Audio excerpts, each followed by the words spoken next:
मकान मालिक की किराए की संपत्ति तक पहुंच। आवासीय किराएदारों के कार्यालय में आपका स्वागत है। मैं शॉर्ट के लिए ORT। इस वीडियो में हम मकान मालिकों की किराए की संपत्ति तक पहुंच देख रहे हैं। जबकि किराएदारों को गोपनीयता और कब्जे का अधिकार है, मकान मालिकों को भी किराए की संपत्ति में प्रवेश का अधिकार है, जब तक कि वे आवासीय किराएदारी अधिनियम में नियमों का पालन करते हैं। मकान मालिक पूछ सकता है और किराएदार मकान मालिक को प्रवेश करने की अनुमति दे सकता है। यदि मकान मालिक लिखित सूचना का प्रवेश पत्र कम से कम 24 घंटे पहले देता है, तो मकान मालिक बिना अनुमति के प्रवेश कर सकता है। यह नोटिस अधिकतम 4 घंटे सुबह 8 से शाम 8 बजे के बीच हो सकता है और रविवार या किसी किराएदार की धार्मिक पूजा के दिनों में नहीं हो सकता है। एक किराएदारी के अंत में मकान मालिकों को संभावित किराएदारों को संपत्ति दिखाने की आवश्यकता होती है।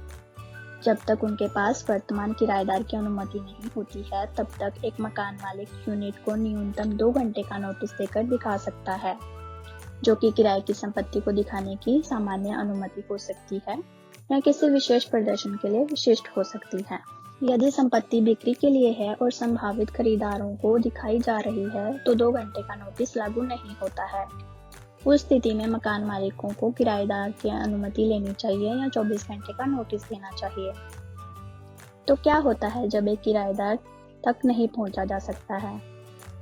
जब तक मकान मालिक प्रवेश के लिए सामान्य नियमों का पालन करते हैं और 24 घंटे का नोटिस देते हैं, तब भी वे यूनिट में प्रवेश कर सकते हैं, भले ही उन्होंने किराएदार से वापस नहीं सुना हो। एक किराएदारी समझौते के तहत मकान मालिक ने किराएदार को किराए की इकाई का कब्जा दिया है और अधिनियम द्वारा अनुमति के अलावा पहुंच को प्रतिबंध नहीं कर सकता है।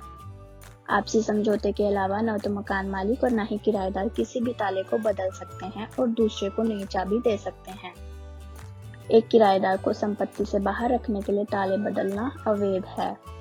यदि एक किराएदार एक किराएदारी के अंत में अपनी संपत्ति को पीछे छोड़ देता है, तो मकान मालिक अपनी संपत्ति के लिए किराएदार द्वारा किए दावों से उन्हें बचने के लिए एक आदेश के लिए आवेदन कर सकते हैं और मकान मालिकों को पीछे छोड़ दी गई संपत्ति से निपटान की अनुमति दे सकते हैं। एक मकान मालिकों को कारों और ट्रेलरों और अनुमानित मूल्य सहित संपत्ति के सभी की एक सूची प्रदान करने की आवश्यकता होगी। किराएदार द्वारा छोड़ी गई संपत्ति से निपटने के तरीके के बारे में पूरी जानकारी के लिए हमारी वेबसाइट पर जाएं। ORT मकान मालिकों और किराएदारों को सम्मानजनक बातचीत की खुली लाइन रखने के लिए प्रोत्साहित करता है। जब सभी एक ही पृष्ठ पर हों तो कार्यकाल आसान हो जाता है। अधिक जानकारी के लिए www.saskatchewan.ca/ORT पर हमारी वेबसाइट देखें।